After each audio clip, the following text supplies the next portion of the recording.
ஒரு அப்பாவும் 4 வயது மகனும் அவர்களுடைய புதிய காரை துடைத்துக் கொண்டிருந்தார்கள்.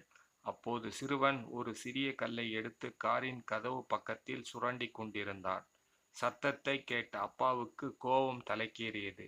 கோபத்தில் அருகில் இருந்த ஸ்பேனரை எடுத்து கை விரல்கள் மீது பலமாக அடித்ததில் விரல் எலும்புகள் முறிந்துவிட்டன. வலியில் துடித்த மகனை கோபத்துடன் மருத்துவமனைக்கு தூக்கிச் சென்றார். பலமாக விரல்களின் எலும்புகள் முறிந்துவிட்டதால் அனைத்தையும் சரி செய்வது கடினம் என மருத்துவர்கள் விரித்தனர். மகன் வலி நிறைந்த கண்களுடன் அப்பாவை பார்த்து, அப்பா, என்னுடைய விரல் சரியாகிவிடும் என்று பிஞ்சு மொழியில் கேட்க கண்ணீருடன் மௌனமாக வெளியே வந்தார். வெளியில் நின்றிருந்த காரை பலமுறை எட்டி எட்டி புதைத்தார். அப்போது மகன் கிறுக்கிய கீறல்கள் கவனித்தார். காரில் ஐ லவ் யூ அப்பா என எழுதியிருந்தது. கண்ணீருடன் தலையில் கையை வைத்துக் கொண்டு உட்கார்ந்து விட்டார்.